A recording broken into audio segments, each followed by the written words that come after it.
श्री सीताराम जी सोमानी स्वर्गीय भवरी देवी जी सोमानी की स्मृति में संपूर्ण विश्व कल्याण के लिए सूरत गुजरात से ये सोमानी परिवार भगवान शंकर की पावन कथा को करवाकर ऑनलाइन संपूर्ण विश्व का कल्याण कर रहे हैं।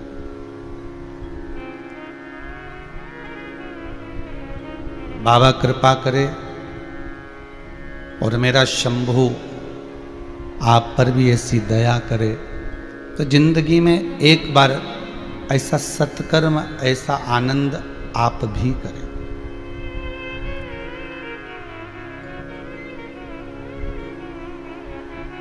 और ये केवल एक जन्म का पुण्य नहीं है, ये कई कई जन्मों का पुण्य जब प्रकट होता है तब जाकर जीवन में एक बार शिव महापुराण की कथा हो पाती है।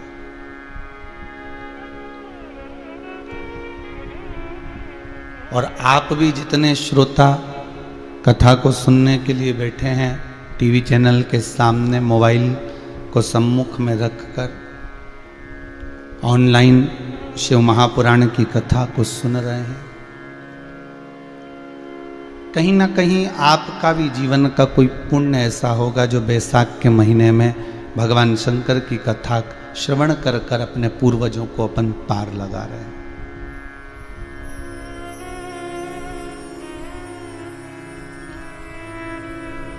चौरासी लाख योनियों में ये मानव का जो शरीर है ये अंतिम बिंदु है। और इसके बाद कोई अगर चाहोगे तो जन्म मिलेगा और नहीं चाहोगे तो नहीं मिलेगा। अब चाहने के लिए क्या करना है कि हमें वापस जन्म लेना है, तो उसके लिए क्या करोगे? फिर वही छल कपट बेईमानी प्रपंच में फिर पड़ गए। फिर 84 लाख योनियां काटते काटते फिर मनुष्य की देह मिल गई। और मनुष्य की देह मिलने के बाद में फिर भगवान ने मौका दिया कि अब ये जो मानव का जो शरीर है ना, ये सीढ़ियों से चढ़ते जाओ चढ़ते जाओ चढ़ते जाओ चढ़ते जाओ, आखिरी में ऊपर टावर पर पहुंच जाओ। उसके बाद में फिर कुछ भी नहीं बचा।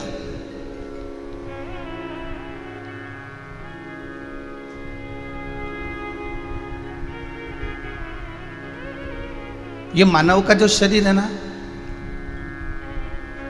पुण्य कर कर पुण्य कमाने का है, पाप कर कर पाप कमाने का, व्यभिचार कर कर व्यभिचार कमाने का, निंदा कर कर निंदा कमाने का। कोई कोई माताएं ऐसा सोचती है कि मैं अगर निंदा करूंगी तो मेरी कोई निंदा नहीं करेगा। ये भूल है आपकी। आपने जो दिया है वो आपको मिलना ही है।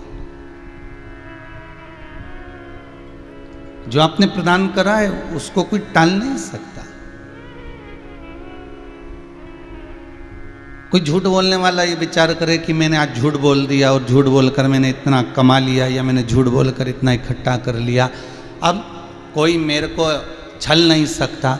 तो मालूम पड़े कोई व्यापार के अंतर्गत ही कोई व्यक्ति ऐसा आ जाता है, आपने उसको माल पहुंचाया, आपने उसको सामान पहुंचाया और मालूम पड़े फिर वो पैसे अटका कर बैठ गया और वो पैसा ही नहीं दे रहा। आप उसके हाथ जोड़ लिए, पेड़ पड़ लिए, आप उसको बार बार फोन लगा लिए, आप उसको बार बार निवेदन कर लिए, उसके बाद भी वो धन नहीं दे रहा। तो विचार करना एकांत में बैठ कर के अपन ने कोई ऐसा कर्म तो नहीं करा था, अपन ने किसी से छल कर कर इकट्ठा कर कर नहीं रखा हो, नहीं तो वो अपना ज्यादा से ज्यादा चले जाए।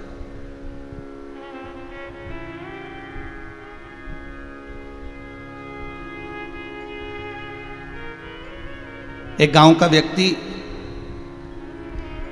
पूरे गांव के लोगों से दूध इकट्ठा करता और दूध इकट्ठा कर कर उसका दही बनाता, दही बनाकर माखन बनाता और माखन बनाकर उसके माखन के बड़े बड़े गोले तैयार कर लेता। लगभग लगभग 1-1 किलो के गोले मक्खन के तैयार करता और वो एक हलवाई की दुकान पर देकर आता। हलवाई से कहता, भैया देखो आप मुझे एक काम करो, इसके बल पर शक्कर दे दिया करो और जो पैसा रह जाए वो पैसा दे दिया करो। हलवाई ने कहा ठीक है, कितने किलो का ही है? तो कहा एक गोला लगभग 1 किलो का है, आप लो। एक गोला 1 किलो का, हाँ ठीक है, कोई दिक्कत नहीं।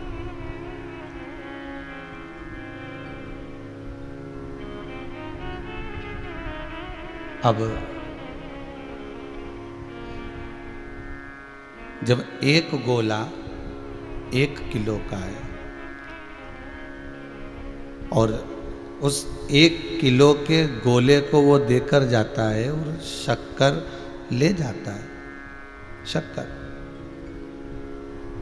और शक्कर ले गया, और जो पैसा थोड़ा बहुत बचा वो पैसा भी ले गया। अगर मान लो वो गोला दे गया और पैसा ले गया, और प्रतिदिन का यही काम था, एक दिन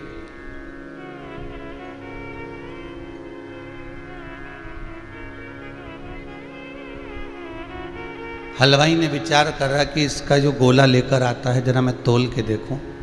उसने तोला तो वो गोला केवल 900 ग्राम का ही था। बड़ा गुस्सा आया, इसको बताओ, मेरे से शक्कर लेकर जाता है, पैसे लेकर जाता है, पूरा पैसा लेकर जाता है, और इतना पैसा लेकर जाने के बाद में भी बताओ गोला देकर गया तो मात्र 900 ग्राम का देकर गया, मात्र 900 ग्राम का। अब इसको इतना क्रोध आ रहा है, इतनी उसकी चिढ़ आ रहा है कि मेरे से झूठ बोलकर 900 ग्राम का गोला पकड़ा कर और 1 किलो का पैसा, 1 किलो का सामग्री लेकर जाता है। आन दे इसको कल आया वो, और उसने कहा बाहर निकल जा, बिल्कुल मैंने तेरे पे विश्वास करा और तूने मुझे प्रत्येक गोले 900 ग्राम के दिए, 1 किलो का कहकर। वो बोला सेठ जी आप मुझे गाली मत दो, मेरे पास में ना तराजू है ना बाट है, मेरे पास कुछ भी नहीं है तोलने का। मैं तो गोला बनाता हूँ, आपके यहाँ से जो प्रतिदिन 1 किलो शक्कर लेकर जाता हूँ वो शक्कर एक पलड़े में रखता हूँ और दूसरे पलड़े में गोला रखता हूँ, उतना ही लाकर मैं आपको दे देता हूँ। ना मेरे पास में तराजू है ना मेरे पास में बाट है, मैं तो आपके दी हुई शक्कर को रखकर और उसके बराबर का रखकर लेकर आ जाता हूँ। अब सेठ कुछ भी नहीं बोला, क्योंकि जैसा हमने दिया है वैसा हमें प्राप्त हुआ है। हमने 900 ग्राम शक्कर उसको दी थी तो वो 900 ग्राम का गोला हमको मिला।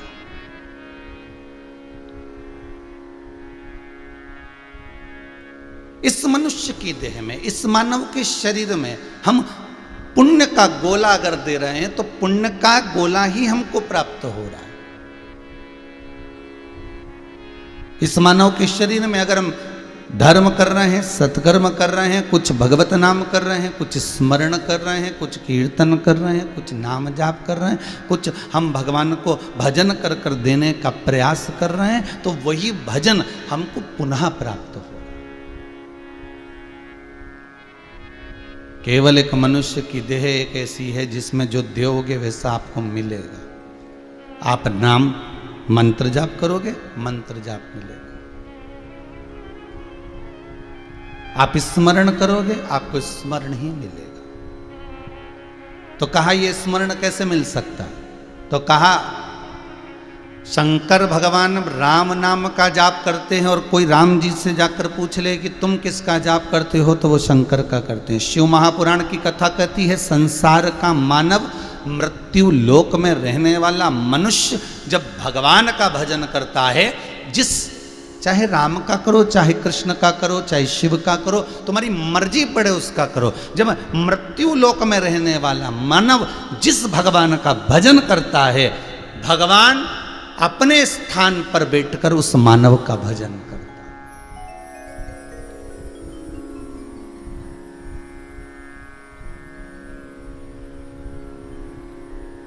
आप जिसकी भक्ति में डूबे हो,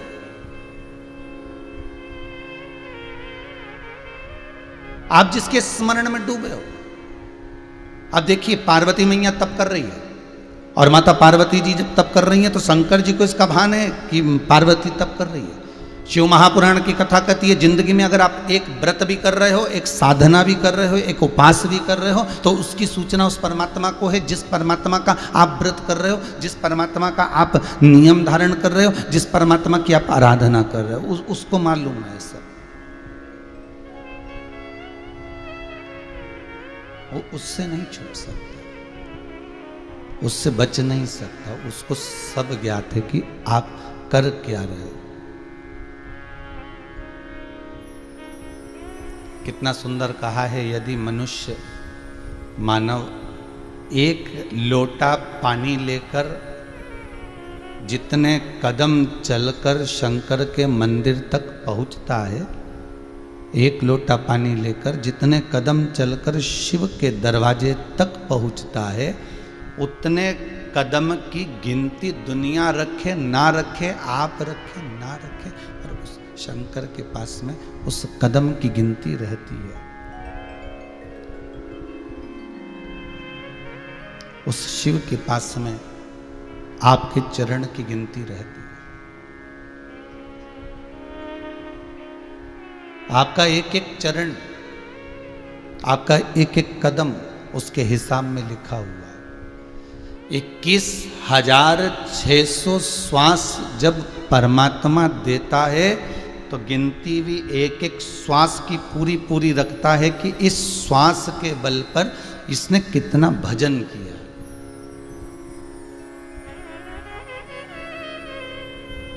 इसने कितना स्मरण किया। जिस आसन पर बैठकर हम भजन करते हैं ना, जिस आसन पर बैठकर हम भगवान की पूजन करते हैं, आराधना करते हैं, नाम जाप करते हैं, मंत्र जाप करते हैं, स्मरण करते हैं, जिस आसन पर बैठकर हम भगवत चर्चा करते हैं, जिस आसन पर बैठकर हम भगवान का स्मरण करते हैं, उसमें जितने रेशे होते हैं महाराज, जितने रेशे होते हैं। क्यों कहा जाता है कि कुशा के आसन पर बैठकर करो, क्यों कहा जाता है कि कम्बल पर बैठकर करो, क्यों कहा जाता है कि आसन लगाकर भगवान का पूजन करो, क्यों कहा जाता है कि एक आसन बिछाकर आप परमात्मा का मंत्र जाप करिए, एक आसन बिछाकर भगवान का स्मरण करिए, एक आसन बिछाकर भगवत चरणारविंद का रस तत्व ग्रहण करिए। क्यों कहा जाता है, किस लिए? एक आसन की महत्वता को दर्शाने के लिए नहीं, उसकी महत्वता यह है कि जितने उस आसन में रेशे होते हैं, जितने उस आसन में रुए होते हैं, जितने उस आसन में धागे होते हैं, हम एक बार अगर राम का नाम लेते हैं, हम एक बार भगवान का स्मरण करते हैं, तो वो जो धागे, जो रेशे, जो बिंदु उस आसन में है जिस पर हम बैठे हैं, एक बार मंत्र बोलने पर उसका संपूर्ण पुण्य उतना प्राप्त हो जाता है जितना उस आसन में रेशे हैं।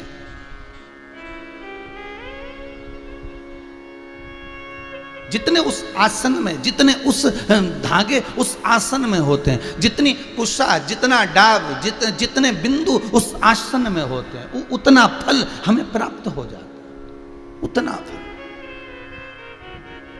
आप जितने लोग आस्था चैनल पर कथा सुन रहे हो, जितने फेसबुक यूट्यूब पर कथा सुन रहे हो, मोबाइल पर कथा सुन रहे हो, आप लोग अपने घर में जब पूजन करते होगे, आप जितना स्मरण करते होगे तो एक आसन बिछाते होगे।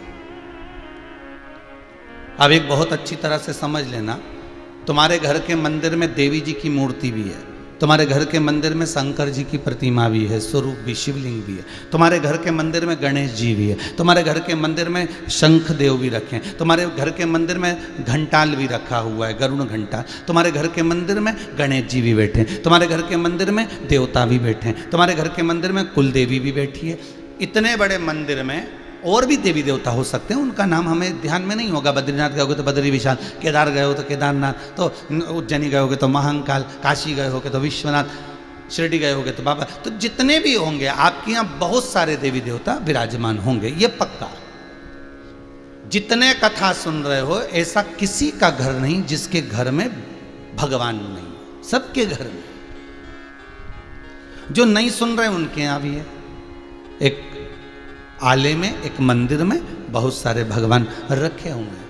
अब आप ध्यान दीजिएगा जरा, आप आरती उतार रहे हो भगवान नारायण की, आप आरती उतार रहे हो लक्ष्मी जी की, आप आरती उतार रहे हो बद्रीनारायण की, आप आरती उतार रहे हो श्री गणेश जी महाराज की। जय गणेश जय गणेश जय गणेश देवा, माता जाकी पार्वती पिता महादेवा। या आपने आरती उतारी जय जगदीश हरे, या आपने आरती उतारी जय शिवा ओमकार। अब आरती केवल आप शंकर की गा रहे हो, आरती केवल आप भगवान विष्णु की गा रहे हो, आरती केवल आप भगवान आदि आदि गणेश जी महाराज देवी देवता जिसकी भी आप आरती गा रहे हो, जिसका भी आप भजन कर रहे हो, आरती आप केवल एक देवता की गा रहे हो। पर आप आरती सारे देवता कितने सारे बैठे हैं, तो गणेश जी के बाद क्या तुम देवी जी की आरती गाओगे? जितने लोग आस्था पे सुन रहे हो सही बताना, गणेश जी के बाद देवी जी की गाओगे, देवी जी के बाद शनि महाराज की गाओगे, शनि महाराज के बाद गुरु महाराज की गाओगे, गुरु महाराज के बाद में शंकर जी की गाओगे, शंकर जी के बाद में लक्ष्मी जी की गाओगे। जितने देवता तुम्हारे मंदिर के अंदर बैठे हैं, क्या सारे देवी देवता की आप आरती गाओगे क्या? नहीं, आरती एक गा रहे हो, आरती एक बार। और इतने दिए भी नहीं लगाओगे कि गणेश जी के लिए अलग दिया लगाया, शनि महाराज के लिए अलग लगाया, राहु के लिए अलग लगाया, शंकर जी के लिए अलग लगाया, कुल देवी का दिया अलग, कुल देवता का दिया अलग। ये नहीं है, दिया एक लगा है, आरती एक बोली जा रही है। फिर सारे देवताओं को ये आरती स्वीकृत कैसे होगी? सारे देवताओं की आरती का पुण्य हमें कैसे मिलेगा? तो शिव महापुराण की कथा कहती है, स्कंद पुराण कहती है, पद्म पुराण कहती है कि जिस आसन पर बैठकर हम आरती करते हैं और वो जिस तरह से गुथा हुआ होता है, उसमें जितने धागे लगे होते हैं, उतने ही देवताओं की आरती का पुण्य हमारे खाते में पहुंच जाता है। हमें अलग से किसी देवता की और आरती उतारने की जरूरत नहीं पड़ती कि गणेश जी की हम अलग से उतारेंगे, कुल देवता की अलग से उतारेंगे, उन देवता की अलग से उतारेंगे, उन देवी की अलग से उतारेंगे। नहीं नहीं, आरती एक है, मंत्र एक है, स्मरण एक है, नाम जाप एक है, पर आसन पर बैठकर सबकी प्राप्ति हमें होगी।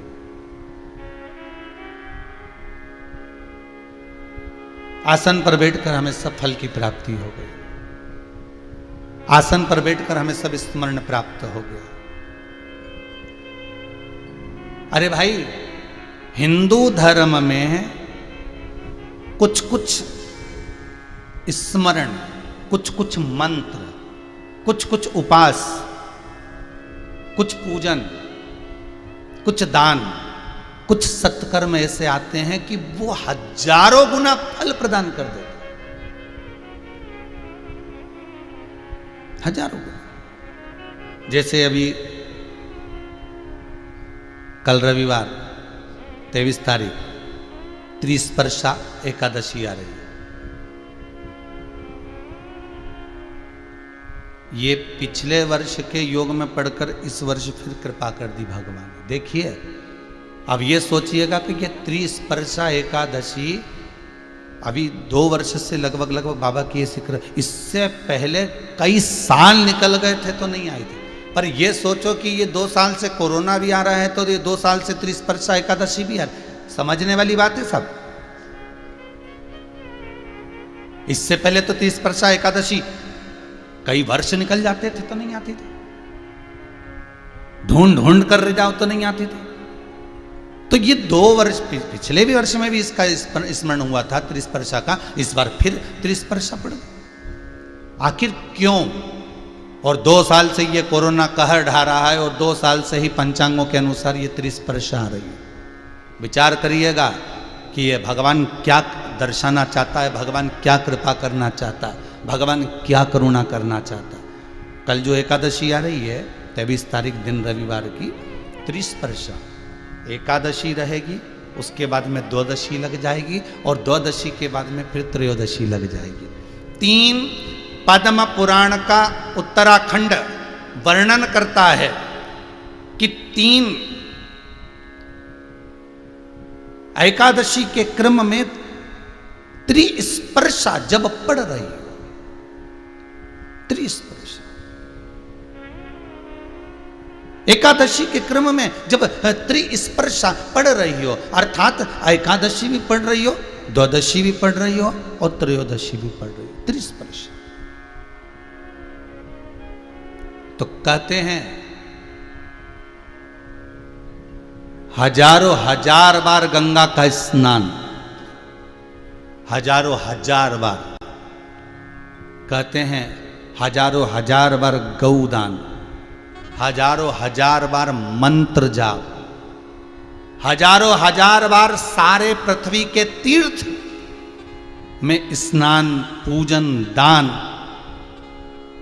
अश्वमेघ यज्ञ के 1000 गुना फल, सोम यज्ञ सर्वोत्तम यज्ञ के 1000 गुना फल केवल त्रिस्पर्शा एकादशी पद्म पुराण कहती है उस दिन व्रत करने से प्राप्त हो जाता है। कल उसका नाम रहेगा मोहिनी एकादशी, पर त्रिस्पर्शा है। इसको मंजुला भी कह सकते हैं, मतलब सब में लीन होने वाला। और मेरा सबसे निवेदन है आप सबसे, व्रत करो, भले बकरी जैसे चरो, पर एकादशी जरूर करो, एकादशी जरूर करना। आपसे बने, हम ये नहीं कहते कि तुम भूखे रहो, क्योंकि आज डॉक्टर कहते हैं कि इस कोरोना महामारी के चलते आपका पेट खाली नहीं रहना चाहिए। डॉक्टर कहते हैं इस कोरोना महामारी के चलते आपके भीतर एनर्जी पूरी होना चाहिए, आपकी इम्यूनिटी प्रबल होना चाहिए। और अगर हम आपको एकादशी का व्रत करवा दें और आपसे कहें कि आप पानी पी कर रह जाओ, आप एक फल खा कर रह जाओ, या फल का रस पी कर रह जाओ, या नारियल का पानी पी कर रह जाओ, और आप एकादशी रख लोगे और हमारे कहने पर रख लिया, और मालूम पड़े 3-4 दिन हॉस्पिटल में पड़े रहोगे और सीओर वाले महाराज को कोसते रहोगे।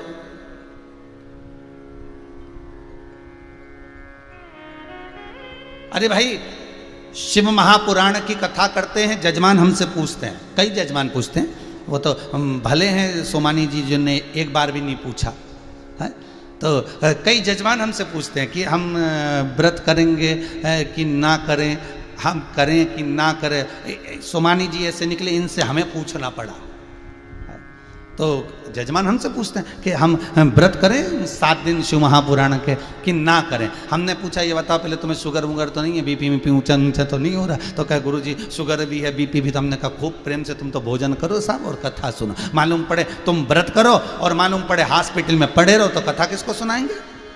इसलिए तुम तो खूब शिव महापुराण की कथा कर रही है, पद्म पुराण कर रही है कि त्रिस्पर्शा एकादशी में अगर घर के बच्चे भी हैं, घर के बुजुर्ग भी हैं, घर के बड़े भी हैं, और हो सकता है अगर उनसे बन जाए, तो हम ये नहीं कहते कि तुम जल पर रहना, हम ये नहीं कहते कि तुम नारियल पानी पर रहना। हाँ, डॉक्टर कहते हैं अभी आपको आपकी एनर्जी प्रबल चाहिए, अगर भूखे रखेंगे तो हो सकता है कोई तकलीफ हो। इसलिए खूब प्रेम से आप तो बकरी जैसे चरो, पर एकादशी करो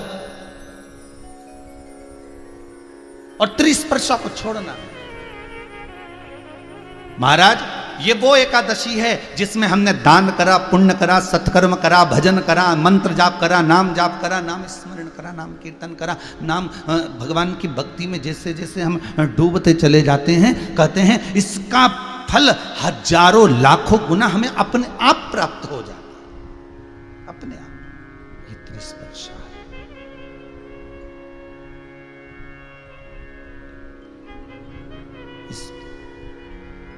मौका दिया है भगवान ने, 2 साल से मौका दे रहा है, 2 साल से भगवान कृपा कर रहा है, जान करके कृपा कर रहा है। क्यों?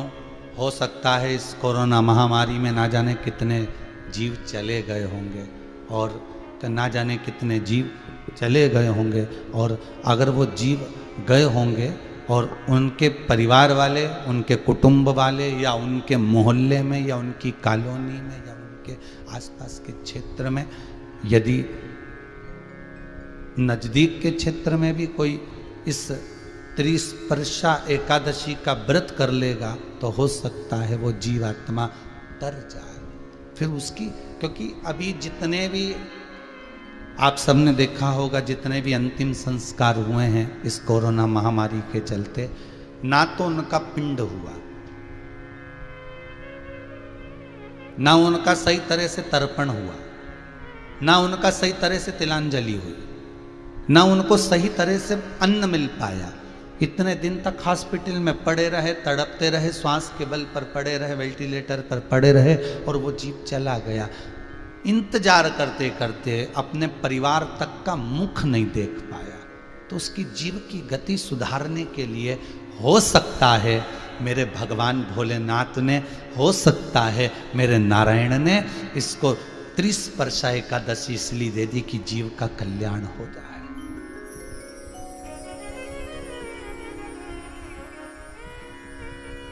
करो,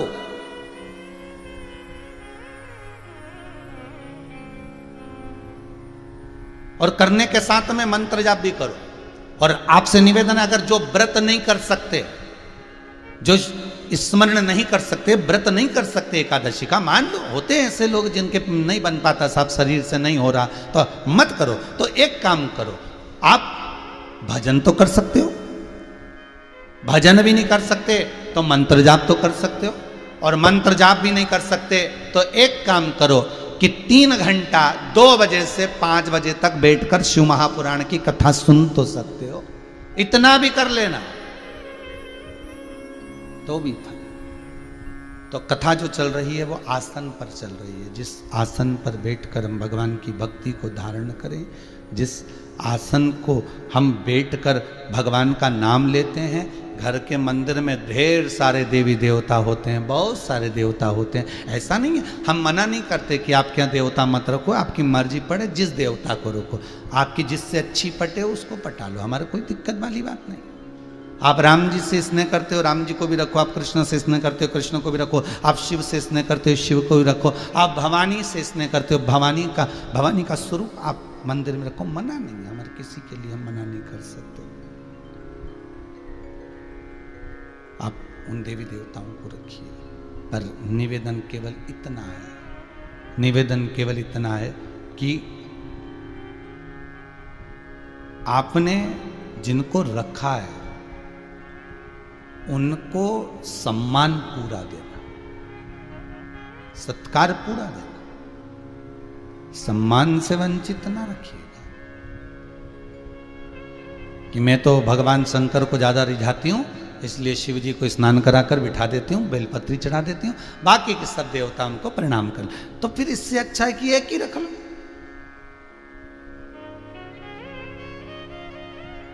मैं ठाकुर जी से ज्यादा लाड लड़ाती हूँ, मैं ठाकुर जी का भजन ज्यादा करती हूँ, बाकी के देवताओं को मैं नमन करती हूँ, तो फिर ठाकुर जी को रख लो।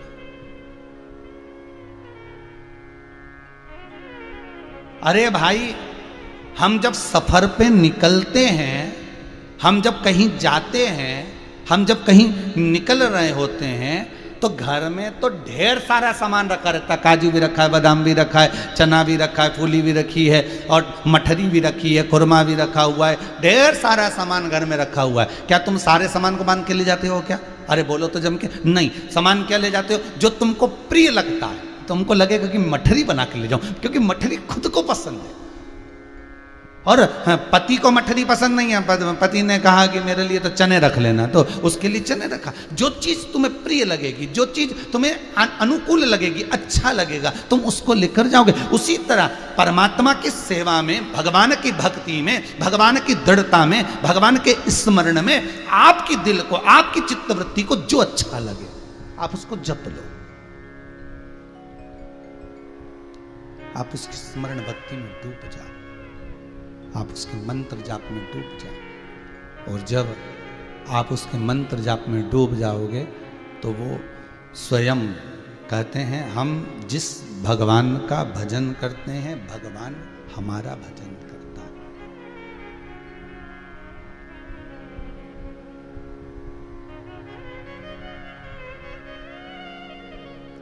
हम जिसका स्मरण करते हैं वो हमारा स्मरण करता है। पहले के समय में महाराज, शास्त्र कहता है कि हम जिसको याद करते थे सामने वाला व्यक्ति हमें याद करने लगता था।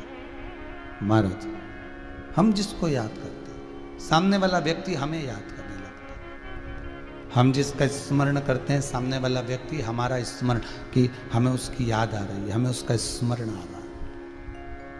हम क्यों कहते हैं ऐसा? क्योंकि सामने वाला व्यक्ति जो होता है ना, उसको हमारा स्मरण आता है, सामने वाले व्यक्ति को हमारा स्मरण ज्ञात होता है, हम ज्ञात होते हैं।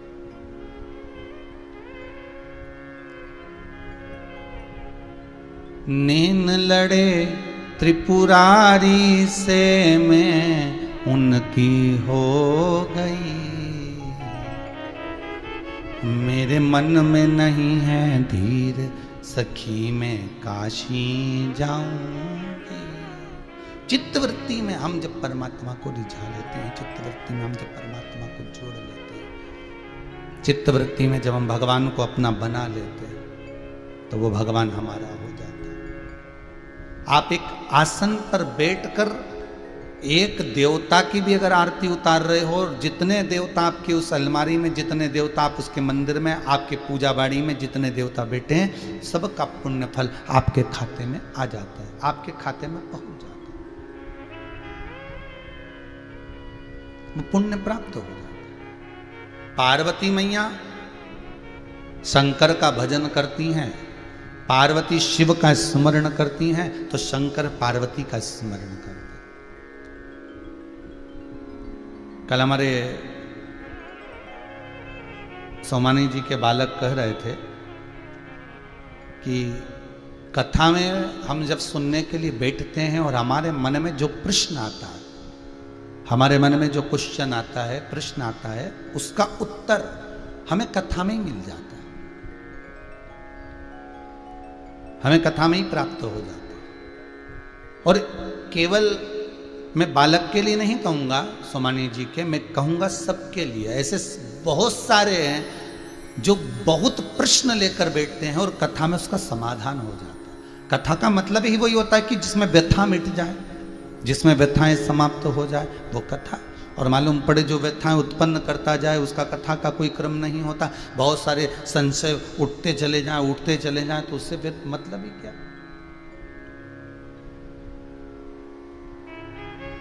महाराज,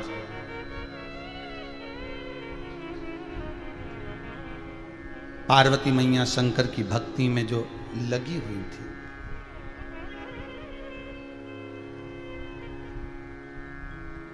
वो भक्ति इतनी प्रबल थी कि शिव पार्वती को पाने के, आपके व्रत में इतनी प्रबलता होना चाहिए कि भगवान आपको पाने के लिए भी तरसे।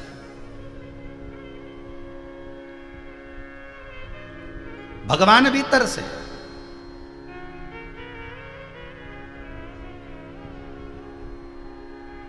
कभी कभी किसी किसी मंदिर में जो भगवान का प्रिय भगत होता है ना, जो भगवान का लाड़ लड़ाने वाला होता है, प्रिय होता है, और वो मंदिर में नहीं आया एक आध दिन, तो भगवान का जब श्रृंगार होता है ना, तो वो अपने आप गिरने लगता है। और ये केवल भगवान के मंदिर में नहीं, आपके यहाँ भी होगा। आप अगर भगवान का श्रृंगार कर रहे हो, बार बार मुकुट नीचे गिर रहा है, कहीं हार नीचे गिर रहा है, कहीं भगवान की बंसी नीचे गिर रही है, फिर पहनाओगे फिर गिरेगा, तो मन में आएगा आखिर बात क्या है। तो भगवान क्यों चाहते हैं? तो भगवान चाहते हैं कि वो रोज आता था, आज आया क्यों नहीं। वो रोज मुझसे मिलने आता था, उसका रोज दीदार होता था, मुझसे रोज दर्शन होता था, फिर आज आया क्यों नहीं है, वो यहां पहुंचा क्यों नहीं।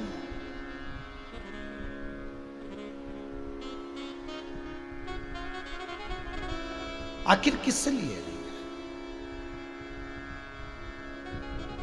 एक प्रश्न है इसी आसन से जुड़ा हुआ कि महाराज, हिंदू धर्म के अंदर साष्टांग दंडवत करना का विधान है कि भगवान के सामने साष्टांग दंडवत कर दो। तो इसका लाभ क्या? हमने कहा इसका एक ही लाभ है,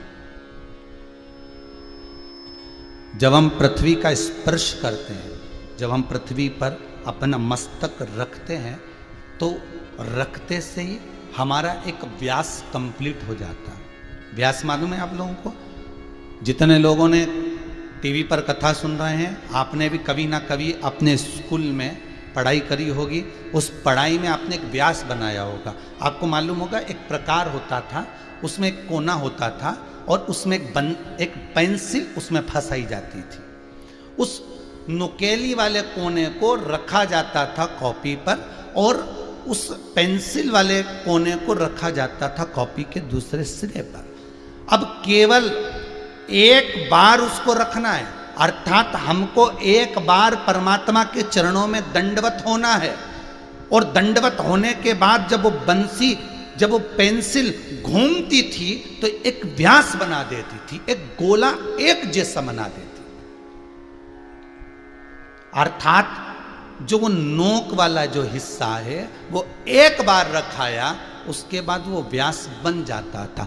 शिव महापुराण की कथा कहती है, लंकाधिपति रावण से विभीषण ने प्रश्न किया था कि तू देव अधिदेव महादेव के सामने साष्टांग दंडवत करता है, लंकेश इस दंडवत का फल क्या है? तो लंकाधिपति रावण कहता है, विभीषण मैं अगर भगवान के चरणों को दंडवत करता हूं उसका कारण केवल इतना है कि पूरी पृथ्वी पर मैं अपना राज्य कर लेता हूं, पूरी पृथ्वी पर मैं अपना राज्य कर लेता हूं।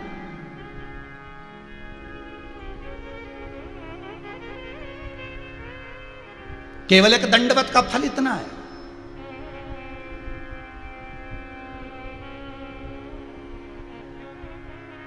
केवल एक दंडवत का फल की प्राप्ति इतनी है कि मैंने संपूर्ण पृथ्वी का फल, संपूर्ण पृथ्वी का,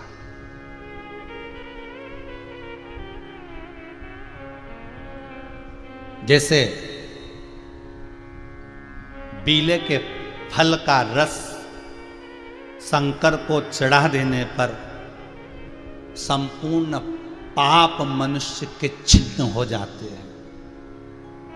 अब दुनिया के लोगों ने वो बीले का रस तो हटा दिया और उसकी जगह लोग कहते हैं ईख का रस, गन्ने के रस का अभिषेक करवा। हमने कई लोगों से सुना, हमारे वो सेठ जी है ना, गन्ने के रस का अभिषेक कर रहा, 25 किलो गन्ने का रस बुलवाया है अभिषेक करने के लिए, 50 किलो गन्ने का रस बुलवाया। अरे शिव महापुराण की कथा में नहीं वर्णन, शिव महापुराण की कथा में वर्णन है, स्कंद पुराण में वर्णन है, लिंग पुराण में वर्णन है, नर्मदा पुराण में वर्णन है कि जो बेलपत्री का फल होता है उस फल का गुर्दा पानी के कलश में डाल दो और वो जल अगर समर्पित कर दिया तो ही पाप छिन्न हो जाते, रस ना भी मिले तो चलेगा।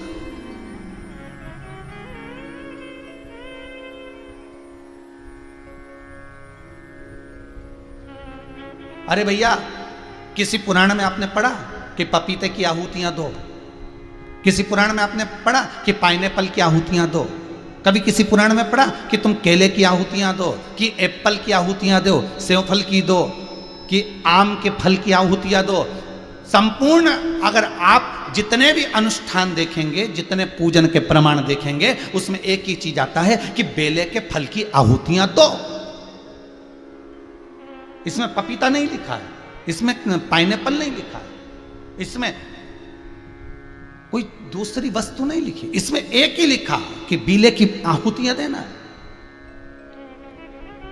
बेले के फल की आहुतियां दो, हवन करो। तो उसका क्या प्रमाण? तो शास्त्र कहता है मात्र बेले का एक टुकड़ा भी अगर अग्नि में जाता है, 33 कोटि देवताओं को अगर हमने आहुति छोड़ी, ओम ब्रह्मवे स्वाहा, ओम विष्णवे स्वाहा, हम जिस देवता का नाम लेंगे उस देवता की जब आहुति छोड़ेंगे तो वो उसके खाते में जाती है। हमने ब्रह्मा का नाम लेकर ब्रह्मदेव की आहुति छोड़ी तो ब्रह्मा के खाते में गई, विष्णु के नाम लेकर ओम विष्णवे स्वाहा तो विष्णु के खाते में गई, देवी की आहुति छोड़ी तो देवी के खाते में गई, अगर हमने गुरु महाराज की आहुति छोड़ी तो गुरु के खाते में गई। केवल एक बेल का फल ऐसा होता है, बेल का टुकड़ा ऐसा होता है, बेल पत्री के वृक्ष का फल ऐसा होता है जिसका एक टुकड़े की अगर आहुति भी हम डालते हैं तो वो सारे देवताओं के खाते में जाती है, वो एक देवता के खाते में नहीं जाएगी। अगर एक बेलपत्री के टुकड़े की आहुति डाली तो 64 योगनियां सारी योगनियों के हिस्से में जाएगी, सारी देवियों के हिस्से में जाएगी, सारे देवताओं के हिस्से में जाएगी। वो किसी एक देवता की नहीं रहती, वो संपूर्ण में बढ़ गई है, संपूर्ण। फिर निवेदन करेंगे, जो पहले कहा आज फिर कह रहे हैं, एक लोटा पानी, एक कलश जल हम जब शंकर जी पे चढ़ाते हैं तो जितने 33 कोटि देवता हैं सबको उसका भाग मिल जाता है। ये कहीं नहीं मिलता, बस शिव के पास मिलता है, शंकर के पास।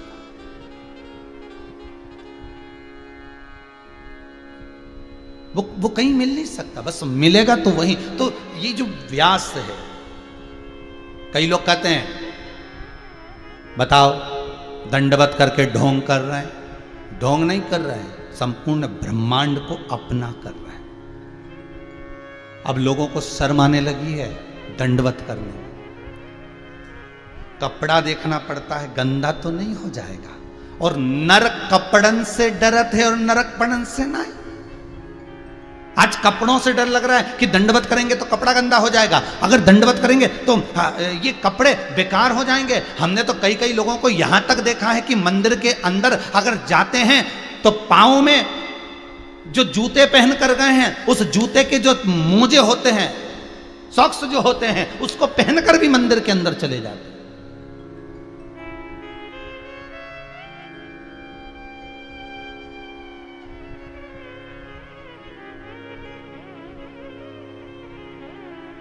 वो पांव में मोजा पहनकर मंदिर के अंदर। अब बताओ ईमानदारी से बोलो, तुमने जूता बाहर उतारा, वो जूते का संग पकड़ा कि नहीं पकड़ा उस मोजे ने, उस सॉक्स ने, तो उसको पहनकर तुम मंदिर के अंदर कैसे प्रवेश कर गए?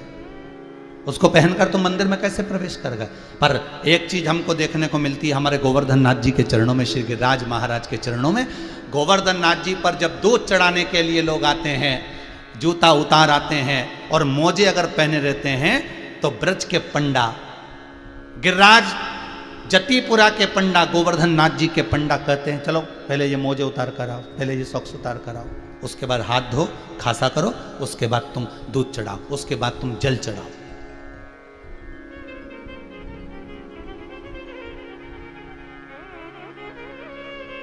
वो संग तो वही है। करो दंडवत यहां से वहां तक, करो दंडवत। कई लोगों को देखा और कई कई हमने विद्वानों को भी देखा है कि वो भले कहे सो पाँव में मालूम पड़े मोजा पहन ले, फिर व्यासपीठ पर बैठे कथा सुनाए तो वो श्रेष्ठ था। कईयों को हमने देखा, वो श्रेष्ठ था। दंडवत करा, हम जब साष्टांग दंडवत कर रहे हैं, व्यास जितने लोग टीवी पे कथा सुन रहे हैं, आपने भी अपना कंपास रखा होगा, कंपास ही बोलते थे हम लोग तो, अब है कंपास रखा होगा, और उस कंपास में ऐसा एक नोक और उसमें एक पेंसिल फंसाने का ऐसा होता था। हमको याद नहीं रहा कि ये कथा निकलेगी, नहीं तो हमारे घर से ले आते राघव जी से मांग के, तो वो आपको दिखा। तो उसमें जो नोक वाला होता है वो नीचे होता है और पेंसिल वाला उसको घुमाते चले जाता है, और घूमने के बाद वहीं आकर खड़ा हो जाता है। शिव पुराण कर रही है, भविष्य पुराण कर रही है, अग्नि पुराण कर रही है, पद्म पुराण करती है। जब संसार का मनुष्य परमात्मा के चरणों में, सदगुरु के चरणों में, माता पिता के चरणों में, घर के बड़ों के चरणों में, घर के बुजुर्गों के चरणों में, किसी विद्वान के चरणों में, परमात्मा के चरणों में, तीर्थ व्रत में जब साष्टांग दंडवत करता है, तो जैसे ही वो सोता है, अपना मस्तक अपनी नासिका पृथ्वी पर जब वो लगाता है, लगाते से उसका व्यास बन जाता है, अर्थात उसकी रक्षा का प्रमाण भगवान के पास पहुंच जाता है कि इसने जितनी जगह घेरी है, इसके संपूर्ण शरीर की रक्षा करना मेरा काम है। वो व्यास बन गया।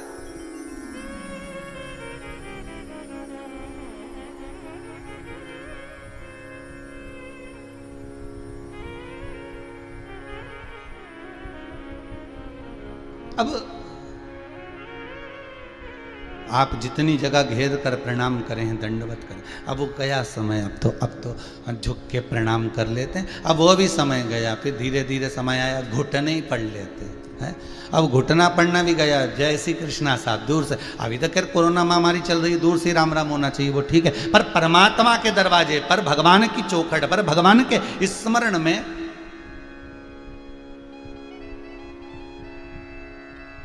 ये जो हाथ मिलाने का जो क्रम हुआ है ना आज के ज़माने में, ये बीमारी जो हो रही हाथ मिलाना, ये हाथ मिलाना हमारे हिंदू धर्म का प्रमाणित नहीं है। हाथ तो जब मिलाया जाता था कि तुम उससे एक हाथ की दूरी बना के चलना, मैं कभी चोट कर सकता हूँ तेरे साथ, हाथ मिलाना मतलब चोट कर देना।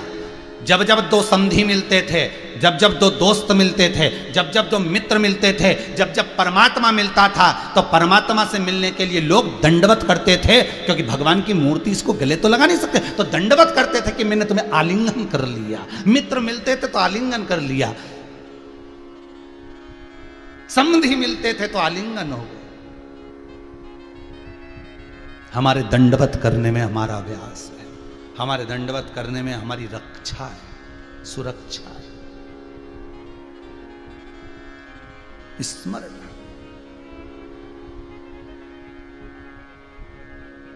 और फिर वो हमारा भजन, हमारे पार्वती मैया शिव जी के मंत्र जाप में जब डूबी तो शंकर भगवान को ज्ञात रहता रहा कि ये क्या कर रही है।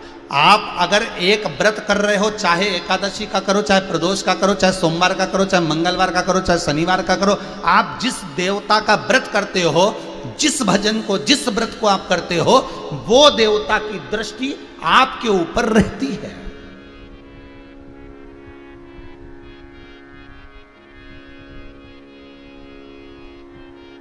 वो देवता की दृष्टि रहती है। सुनार की दुकान पर जाना कभी मौका मिल जाए तो, और ऐसा नहीं है तुम नहीं गए होगे हो, ऐसा है ही नहीं सकता कि तुम नहीं गए। और ऐसा कोई व्यक्ति नहीं जिसके पास में सोने की एक लौंग नहीं हो, रकम नहीं हो, बीठी नहीं हो, अंगूठी नहीं हो, सब है। बस अंतर इतना, सियोर वाला महाराज पहन के बैठता है सब। क्यों नहीं बैठे? सोने का सामान तुम्हारे पास में नहीं है क्या? सबके पास होगा। कब प्राण छूट जाएंगे और वो सामान धरा की धरा ही रह जाएगा। और हमारे जजमानों ने तो भगवान की कृपा, भोलेनाथ जी की कृपा से दिया है तो पहनो। और पूत सपूत तो की धन संचय, और पूत कपूत तो की धन संचय। बेटा सपूत होगा तो जोड़ के बनाएगा, और बेटा कपूत होगा तो कितना भी जोड़ कर चल जा, सबनाश कर देगा। तो अपन कब पहनेंगे? जब मर जाएंगे तब, कि फोटो टंगेगा तब? कई लोगों को लगता होगा महाराज तो इतना पहनकर, शिव की कृपा है, कुबेर भंडारी है, कुबेर भंडारी। जब वो चोर को कुबेर बना देता है और सिंहासन पर बिठा देता है, तो अपन क्या, बस तुम तो जपते जाओ, जितना जपोगे, जितना भजोगे, उतनी कृपा शिव करता चले जाए। आप तो जपो, भजो, आप व्रत करोगे उसके ध्यान में। सुनार की दुकान पर जाकर देखना, सुनार आपको मंगलसूत्र दिखाएगा, सुनार आपको अंगूठी दिखाएगा, सुनार आपको सामान दिखाएगा। अब आप सोचो कि सुनार अपने काम में लग गया, सुनार अपने काम में लग गया, तो तुम एक मंगलसूत्र क्या जेब में डाल सकते हो? क्या तुम तुम्हारे पर्स में डाल सकते हो अंगूठी? नहीं। सुनार तुमको जो दिखा रहा है उसकी दृष्टि तुम्हारे ऊपर ही है, तुम्हारे ऊपर। भले तुमने उसका रख रखा है, देख रहे हो, परख रहे हो। उसी तरह जैसे सुनार कोई सोने की सामग्री देता है तो दृष्टि पूरी रखता है, काम करता रहेगा पर दृष्टि उतनी रहेगी। गिन के दिया है आइटम तो गिन के वापस लेता है। उसी तरह उसने, अगर आपने एक व्रत करा, एक उपवास करा, और उसका एक उपास तुमने उठाया, मतलब सुनार की दुकान पे से एक मंगलसूत्र उठाया, एक अंगूठी उठाई, और तुम उसको देख रहे हो। एक व्रत यदि आपने करा तो उस परमात्मा को भान रहता है कि इसने व्रत उठाया है, इसने एकादशी करी है, इसने सोमवार का व्रत करा, इसने मंगलवार का व्रत करा, इसने शनिवार का व्रत करा। उस परमात्मा को ज्ञात है कि ये कर रहा है, उसके खाते में लिखा है। बस निवेदन है कि वो सोने की अंगूठी देखो, अच्छे से देखो, ले भी लो, मना नहीं है, पर चुपचाप से जेब में मत डाल लेना। जेब में डाला तो फिर जो होगा वो तुम सबको मालूम, फिर तो ये कमरा में ले जाके कूटे, फिर वो कोई तो यहाँ भी यही है। बस तुम व्रत करो, खूब करो, साधना करो, खूब करो, पर अंगूठी को बैग में मत डालना। उसी तरह व्रत वाले दिन तुम्हारे मुंह से असत्य नहीं निकलना चाहिए। जिस दिन तुम्हारा व्रत रहे उस दिन तुम्हारे मुंह से गलत बात नहीं निकलना चाहिए। जिस दिन तुम्हारा व्रत रहे उस दिन तुम्हारे मुंह से झूठ नहीं निकलना चाहिए। जिस दिन तुम्हारा व्रत हो उस दिन तुम्हारे मुंह से गाली नहीं निकलना चाहिए। जिस दिन तुम्हारा व्रत हो उस दिन तुम्हारे मुख से अपशब्द ना निकले, तुम्हारे हाथ से कोई गलत काम ना हो जाए। नहीं तो कमरे में ले जाके दोचता है, कूटता है। नीचे सुनार की दुकान में से अगर निपटा लिया तो यहाँ सुनार के 2-4 आदमी ऐसे रहते कमरे में ले जाके कूटते। ऊपर तुमने एकादशी का व्रत करा, सोमवार का व्रत करा, शनिवार का व्रत करा, मंगलवार का व्रत करा और कपट कर दिया, छल कर दी, बेईमानी कर दी, प्रपंच कर दी, तो ऊपर भी कहा इसने व्रत करा था, अंगूठी चुराई थी, ले जा कमरे में। वो कमरे में ले जाके ऐसा 294 नरकों में कमरे में ऐसा पटक पटक के मारे। तो क्या हमको क्यों मार रहा? तो कि तूने व्रत करा था और व्रत में तू झूठ बोला था, तूने कपट करा था, तूने बेईमानी करी थी, तूने प्रपंच करा था, तूने छल करा था। बस वही हिसाब पूरा हो रहा है। करो, अंगूठी ले लो, मंगलसूत्र ले लो, देखो, पर लेना हो तो ले, नहीं लेना तो बात दूसरी, पर करो तो नियम से करो। व्रत करना है आपको मना नहीं है। आप लोग, कई माताएं कहती हैं हम तो पशुपति व्रत करेंगे, कोई के हम सोमवार का व्रत करेंगे, कोई के हम संकट सोमवार करेंगे। पड़ोसन को देख देख के संकट सोमवार का व्रत रख लिया और मालूम पड़े ऐसा व्रत रखा कि 2 घंटे से तो हॉस्पिटल में पड़ी और क्या क्या अब मेरा संकट सोमवार का व्रत कैसे करूं? डॉक्टर बोल रहा बाद में कर लेना। फिर अगला व्रत आया तो बीपी ऊंचा नीचा हो गया, टेंशन में हो गया, मैं खाऊंगी नहीं, टेंशन हो गया। व्रत करो मना नहीं है, पर तुमसे सदैव ऐसा करना है, तुमसे सदैव ऐसा कर।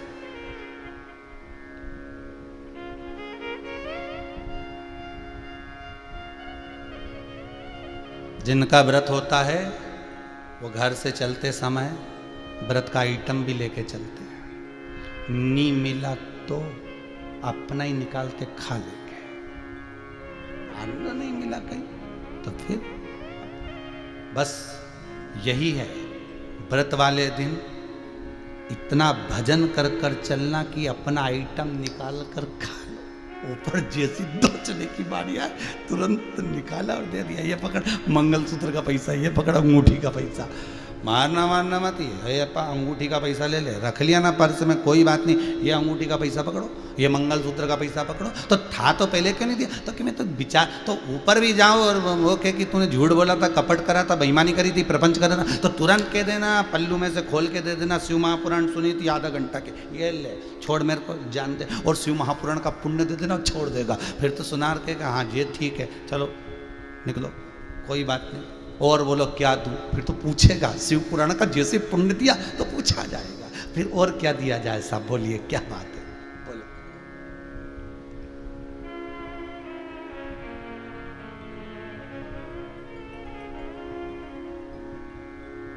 कितना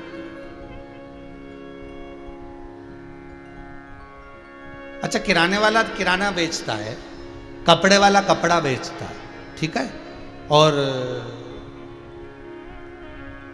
लकड़ी वाला लकड़ी बेचता है, लोहे वाला लोहा बेचता है, पर सबसे सुंदर दुकान तो सोने चांदी वाले की होती है। तुम देखा, इतनी सुंदर सजा धजा के रखेगा, एकदम पुतला पुतली टांग टुंगा के, एकदम बढ़िया। और कोई दुकान वाला तुमको चाय नहीं पिलाएगा, पर वो जरूर पिलाएगा। कभी विचार करना,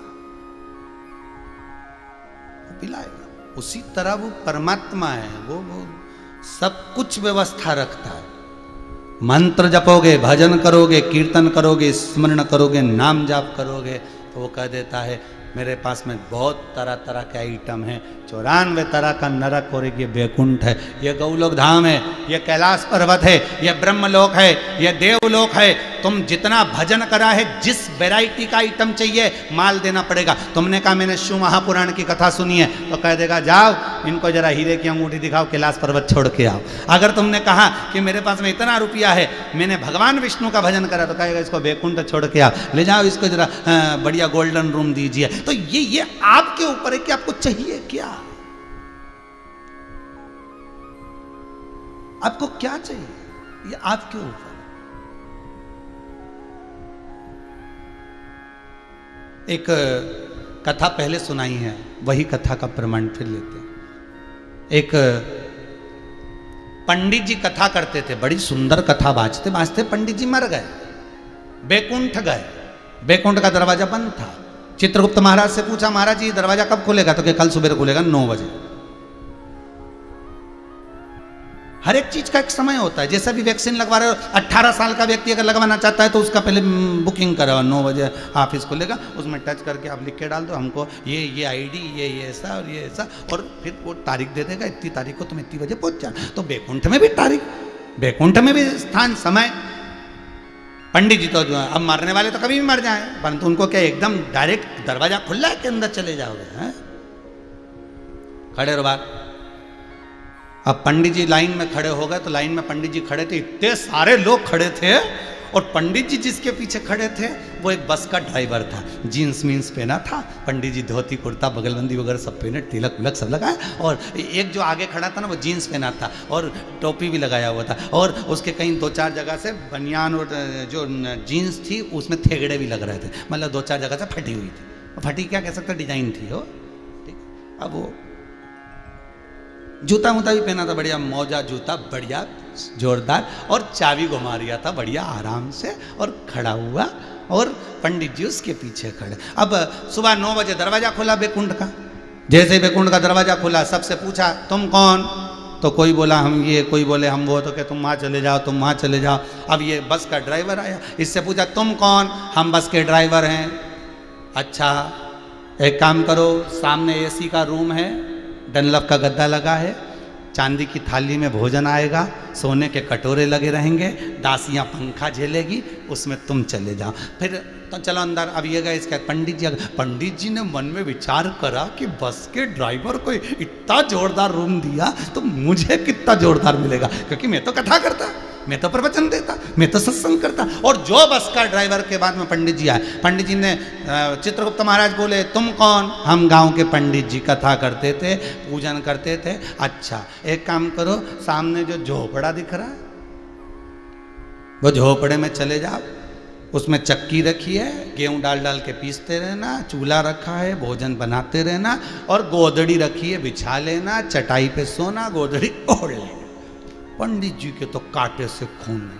पंडित जी ने कहा बताओ यहाँ रिश्वत मिश्वत चलती है क्या? इतने में बोले चिल्ला चोट मत करो, चित्रगुप्त महाराज बोले फालतू की बात मत करो, यहाँ रिश्वत मिश्वत नहीं। तो बताओ, बस के ड्राइवर को गोल्डन रूम, एसी का रूम, और हम इतने बड़े कथाकार कथा कर करके थक गए, दुनिया भर के हमने प्रवचन दिए, भजन करा, कीर्तन करा, और हमको झोपड़ा दिया? ऐसा होता है? कहाँ है भगवान विष्णु, जरा हमको मिलवा। फालतू की बात नहीं, चिल्ला चोट करना मत ही, भगवान विष्णु बाद में आएंगे, दम मिलेंगे, अभी अपने रूम में जाओ। तो कि मैं तो हड़ताल करूँगा, नहीं जाऊँ, जा। चित्रगुप्त महाराज बोले देख चले जा, नहीं तो दूसरे 2-4 खड़े हैं, वो धक्का मार के छोड़ जा। अभी भी नहीं, बस के ड्राइवर को गोल्डन रूम दिया, एसी का रूम दिया, चांदी की थाली में भोजन दिया, दासियां दी, और हमको झोपड़ा दिया, ये कैसे हुआ? भगवान चित्रगुप्त महाराज बोले ये कर्मों का खेल है, जो जैसा करेगा उसको वैसा मिलेगा। तो मैंने तो इतना भजन करा, मैंने तो इतना पुण्य करा, फिर मुझे ऐसा रूम क्यों मिला, मुझे झोपड़ा क्यों मिला? और बस के ड्राइवर ने कौन सा पुण्य करा था? चित्रगुप्त महाराज बोले ये बस का ड्राइवर है, जब जब गाड़ी चलाता था इतनी तेज चलाता था कि अंदर जितने बैठते थे सब हनुमान चालीसा पढ़ते रहते थे, सब राम राम जपते रहते थे। इसलिए ये जब मरा तो इसने इतना भजन करवा के मरा, इसलिए इसको एसी का रूम मिला। और महाराज तुम जब कथा कहते थे तो लोग दीवार से टिक टिक के सोते थे, इसलिए तुमको झोपड़ा मिला है।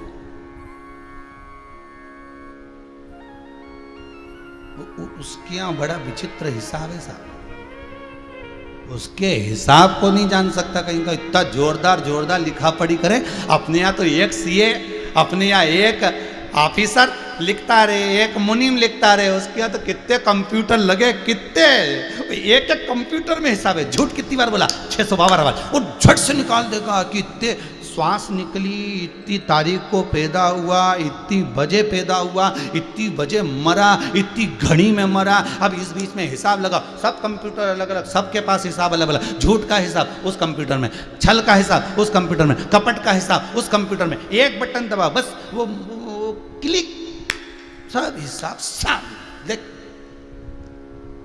फिर बोल रहे भेरू कितना झूठ बोला, या तो तू सत्य बोल रहे भगवान के सामने। फिर कहेगा मैंने तो एक भी झूठ नहीं बोला, मैं तो जिंदगी भर लगा रहा, मेरे परिवार के भरण पोषण में लगा रहा, मेरे पत्नी और बच्चों के सेवा में लगा रहा, मैंने जिंदगी में कभी कोई छल नहीं करा।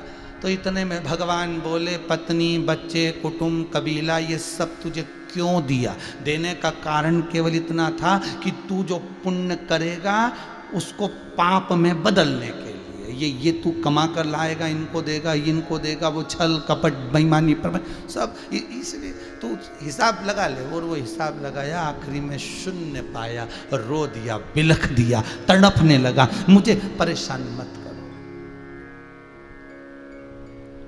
बिलख दिया, रो दिया, तड़प।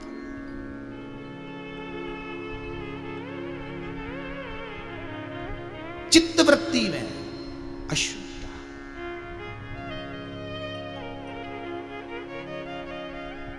शरण में आए हैं हम तुम्हारी, दया करो है दयालु भगवन। अब रोएगा, अब प्रार्थना करेगा, अब निवेदन करेगा, अब स्मरण करेगा, तो कहां महाराज दंडवत कर रहे हो तो समझ लेना अब भगवान संभाल लेगा। फिर वही वाली कथा आ गई, आप कथा संभालो, आप मंदिर संभालो, घर विश्वनाथ संभालेगा, तुम्हें नहीं संभालना। और वही हुआ, पार्वती जी ने जो भजन किया, पार्वती जी ने जो स्मरण करा, शंकर जी के विवेक में आ गया कि पार्वती मेरा भजन कर रही है। संसार का एक जीव, एक मछली, जलचर, थलचर, वायुचर, मृत्यु लोक में रहने वाला एक संसारिक मानव, क्या एक जीव भी अगर भजन करता है तो उसको मालूम है कि इसने मेरा स्मरण करा, इसने मेरा नाम जाप करा, इसने मेरा कीर्तन करा, उसको मालूम है।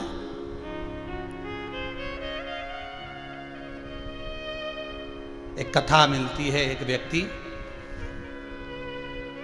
पैदल पैदल केदारनाथ जी के लिए जा रहा है,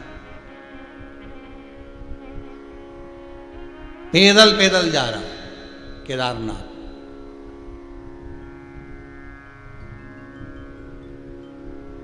स्मरण करता जा रहा है, हर शंभो हर हर शंभो, हर शंभो हर हर शंभो। स्मरण करता करता करता करता करता केदारनाथ, जैसे पूछते पूछते जानते जानते केदारनाथ पहुंच गया। पहुंचने में थोड़ी सी देर हो गई। केदारनाथ जी का आज विराम दिवस, पटबंद होना था, बाबा को सोना था, और ये पहुंच रहा है और वहां 20 मिनट पहले पट बंद हो गए। केदारनाथ जी की पालकी वापस आने लगी। पंडा जी के चरणों में, पंडित के चरणों में उस व्यक्ति ने पांव पकड़ लिए, मुझे दर्शन करा दो, बहुत दूर से आया, बहुत दूर से आया, आस और विश्वास लेकर आया हूं, मुझे दर्शन करा दीजिए। नहीं, नियम है और नियम होना भी चाहिए, नियम होना चाहिए।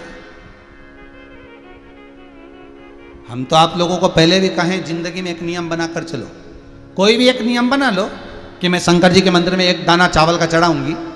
कोई एक नियम बना लो कि मैं एक बेलपत्री, एक शमी पत्र, या ये भी नहीं कर सकती तो शंकर जी के मंदिर में 3 बार ताली बजाऊंगी, ये भी नियम नहीं बना सकते तो ये कह मैं शंकर जी के शिखर का दर्शन देखकर भोजन करूंगी, मैं शंकर की चौखट का दर्शन कर कर भोजन करूंगा। एक नियम आप अपनी जिंदगी में बना सकते हो, और उस नियम को निभाना परमात्मा को पड़ेगा। आप नियम आप बनाओ, निभाएगा वो।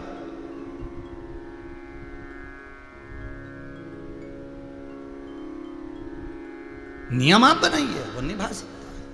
अब भैया दर्शन करा दीजिए, नहीं नहीं नहीं नहीं, आप तो 6 महीना पट बंद रहेगा और 6 महीने के बाद दर्शन खुलेंगे। हाथ जोड़ लिए, पांव पड़ लिए, भैया कृपा करो। नहीं, नियम है साहब, ताले लग गए, बंद हो गया, चलो बर्फ जम रही है, ठंड पड़ रही है, चलो नीचे चलो, अब तो जाओ तुम भी। 6 महीने